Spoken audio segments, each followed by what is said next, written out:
آنکھوں کی پولیوشن ایمان بالغیب کو مسخ کر دیتی ہے۔ اب یہ صرف کوئی شاعرانہ قول نہیں ہے۔ جو آنکھوں کا استعمال نہیں جانتا، جو دیکھنے کے معیارات نہیں رکھتا، جو دیکھنے کے آداب پورے نہیں کر پاتا، اس کے لیے غیب اندھیرا کمرہ ہے، ڈراؤنا بن کے رہ جائے گا۔ اس کی آنکھوں میں غیب میں جھانکنے کی تمنا ہی نہیں پیدا ہوگی۔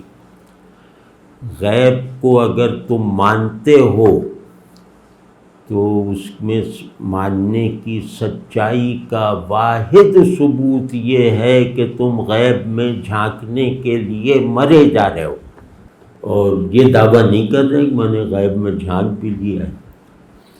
یعنی خواہش دید مطلق نادیدہ کو ماننے میں سچائی کا واحد ثبوت ہے۔ مطلق نادیدہ ہے نا، جس پر میرا ایمان ہے کہ اسے دیکھا نہیں جا سکتا، نہ خواہش کر کے دیکھا جا سکتا ہے، نہ تخیل میں بنا کے اس کو کچھ وہ کیا جا سکتا ہے، بالکل نہیں۔ اس کا غیب مطلق ہے، اس کا نادیدہ رہنا ایبسلیوٹنس کے ساتھ ہے اور بلا استثناء ہے۔ نہ کسی نے اسے دیکھا، نہ کوئی اسے دیکھ سکے گا۔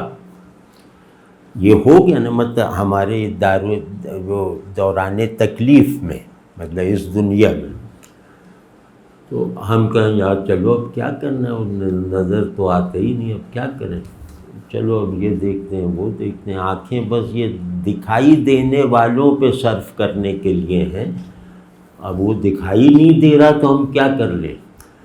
تو ایک بے شوقی کا تعلق خدا ایک ایبسٹریکٹ معطل ریئلٹی بن کے رہ گیا، اور وہ اپنے ساتھ تعلق کے جو اسالیب ہم سے طلب کر رہا ہے، کہیں حکم دے کر، کہیں اپنی مرضی بتا کر، کہیں بندگی کے فضائل کا حصہ بنا کر، وہ ہم سے اپنا تعلق طلب کر رہا ہے کہ محبت رکھو ہم سے، ڈر و احساس کی سطح پر بھی، اور ہمارے لیے جیسے تڑپتے رہو، تو وہ تعلق پیدا ہی نہیں ہوگا۔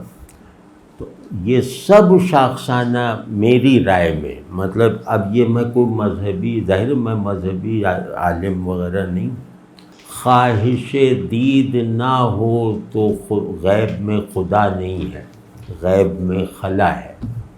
تو جس نے اپنی آنکھوں کو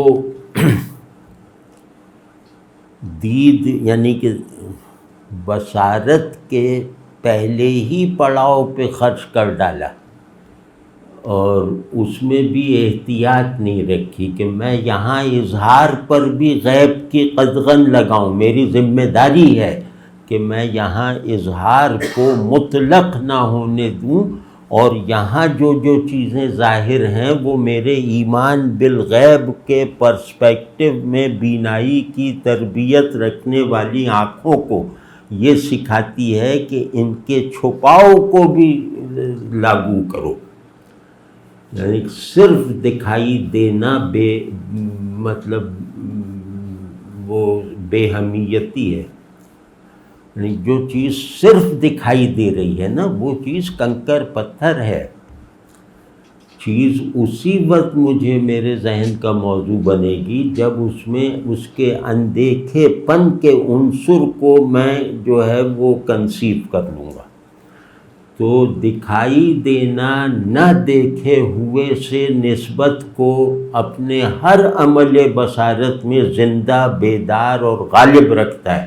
یہ سمجھ لو، یہ ہماری جو حالتیں ہیں، نہ نماز اچھی، نہ روزہ اچھا، اور سب یا تو اسکالر پیدا ہو رہے ہیں یا وائس پیدا ہو رہے ہیں، اور سب یہی سب چلے جا رہا ہے۔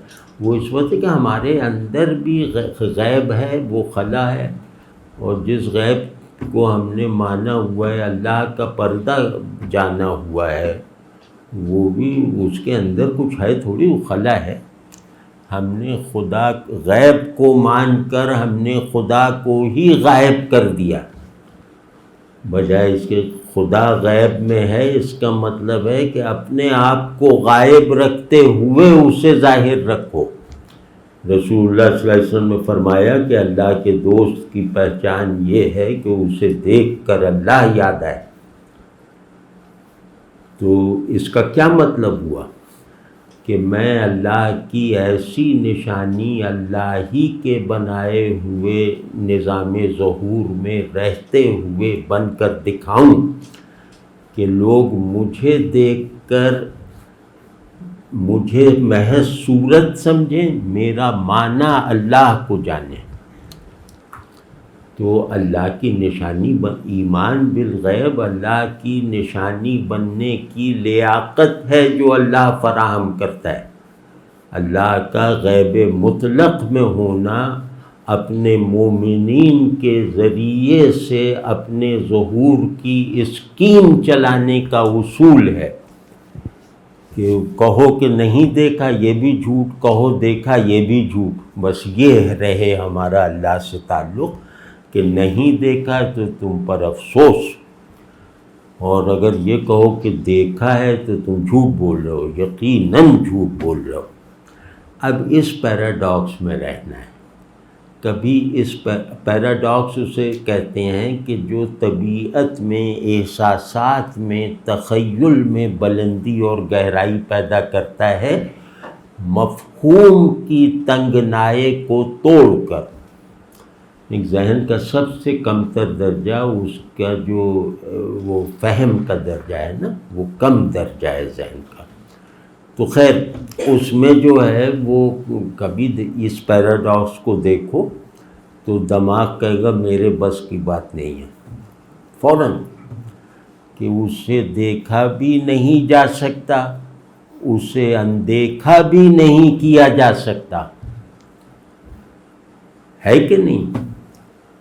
تو وہ یہ پیراڈاکس ہے۔ پیراڈاکس یہ کہ دو بالکل الگ الگ اگر دیکھیں تو بالکل متضاد دعوے ہیں، لیکن کیونکہ بیچ میں اللہ ہے تو اللہ ریفرنس ہے، تو اب اس میں تعلق تضاد کا نہیں ہے، اب اس میں تعلق ایک ڈائلیکٹیکل وحدت کا ہے۔ تو کبھی کر کے دیکھیں، اللہ جانتا ہے، سب کر کے دیکھو، اللہ جانتا ہے کہ اللہ اپنا تعلق چکھا دے گا۔ کچھ مدت محنت سے کرو کہ وہ اندیکھا نہیں رکھا جا سکتا، اسے دیکھا نہیں جا سکتا۔ اب اس کو اپنے احساس میں جمع کرو، اپنے قلب میں۔ قلب کو سیٹ آف وزڈم کہتے ہیں روایت میں، ہر روایت میں، صرف مسلم روایت میں نہیں۔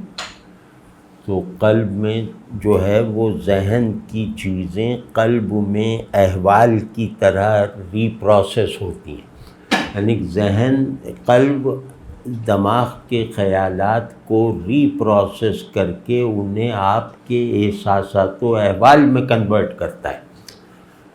اب یہ دل یہ والا نہیں، ایک دل ایک آئیڈیا ہے، ہو سکتا ہے وہی اصل ذہن ہو، یعنی ذہن کی اصل وہ ہو۔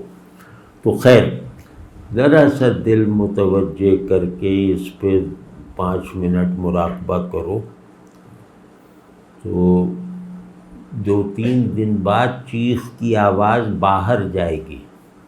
2-3 دن بعد آپ کو یہ لگے گا کہ میں نے سب سے بھیانک پیاس اور محرومی میں آج تک کی زندگی گزاری۔ سب سے بھیانک پیاس اور سب سے ڈراؤنی محرومی کیا ہے؟ کہ پیالہ پانی سے خالی ہی رہا۔ وہ پیالہ پانی کے کیا ظرف بنایا گیا تھا، تو اسے اتنا شعور تو حاصل ہے، اسے اپنا صرف یہی شعور حاصل ہے کہ میں پانی رکھنے کے لیے بنایا گیا ہوں۔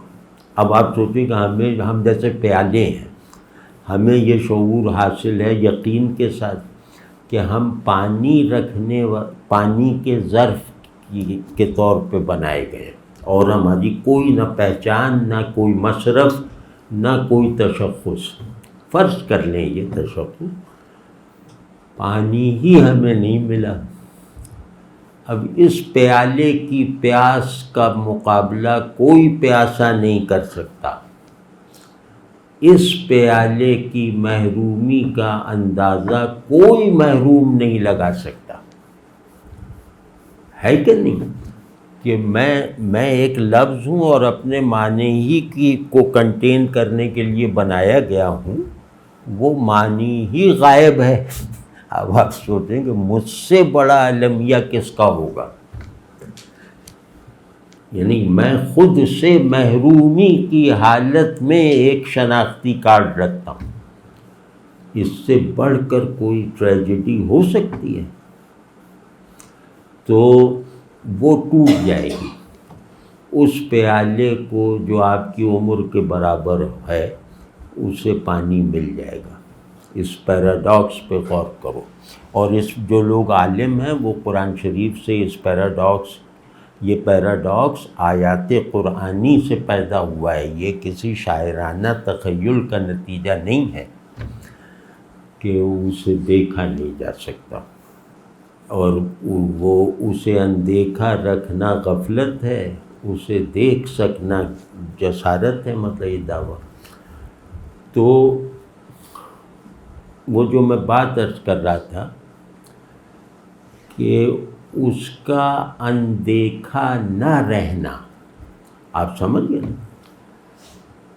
اس کا اندیکھا نہ رہنا اس کا صرف ایک اظہار ہے کہ ہر شے اس کی مینیفیسٹر ہے، ہر شے سے وہ ظاہر ہے، اور اللہ نے ساری کائنات کو اس کے ذرے ذرے میں اپنی نشانیوں کا مجموعہ بنایا ہے۔ اب اس میں کوئی شبہ نہیں نا، ہر شے مذکر ہے، ہر شے معلم ہے، ہر شے کو دیکھ کر اللہ یاد آ جانا چاہیے، اور ہر شے کو دیکھ کر اللہ کی معرفت کا احساس پیدا ہونا چاہیے۔ ہر شے آپ کو ایک احساس حضوری میں رکھتی ہے، اور ہر شے آپ کے ایمان میں دانش کے عنصر کو بڑھاتی چلی جاتی ہے۔ معرفت کہتے ہیں ایمان بالغیب میں دانش کے مادے کی حرکت کو، واضح ہے نا یہ؟ تو اب یہ اتنی بڑی ذمہ داری نبھانے کی طاقت اور صلاحیت صرف آپ کی آنکھوں کے پاس ہے، یعنی کائنات کے جو پورا سمبلزم ہے یہ آپ تک جو کنوے ہوگا وہ آپ کی آنکھوں کے ذریعے سے ہوگا۔ اتنی بڑی ذمہ داری اس پر ہے۔ اب یہ کیسے کہہ سکے گی کہ وہ جو ہے وہ کیا نام ہے، فلاں ڈاکو میں نے اللہ کو دیکھا، فلاں لذت والی چیز میں نے وہ دیکھا، کہیں نہیں سکے۔ مطلب یہ مطلب وہم کے طور پر بھی اللہ نے ہمیں اس طرح سیٹ کیا ہے کہ ہم بری چیز میں اللہ کو دیکھنے کا دعویٰ نہیں کر سکتے، درا حالے کہ علمی دعوے کے طور پہ وہ صحیح ہے کہ نہیں؟ تو آنکھوں کا، اسی لیے کہہ رہا ہوں کہ آنکھوں کا غلط استعمال ایمان بالغیب کو مہمل بنا دیتا ہے، اس کو مسخ کر کے رکھ دیتا ہے۔ تو اب ہم بھی کوشش کرتے ہیں، ہم نے تو اپنی غلطی بتا دی، 3 سال سے ایک عجیب بے حسی سی تھی، اور وہ اب چلو ٹوٹ گئی، اور اب میری طرح اور لوگوں کو اگر اس طرح کا مسئلہ درپیش ہو تو اپنا دفاع نہ کریں۔ جو آدمی اپنی کمزوری کو جاننے کے بعد دفاع اپنا کرے گا وہ خطرے میں ظاہر، وہ پھر مطلب وہ باقاعدہ برا آدمی ہے۔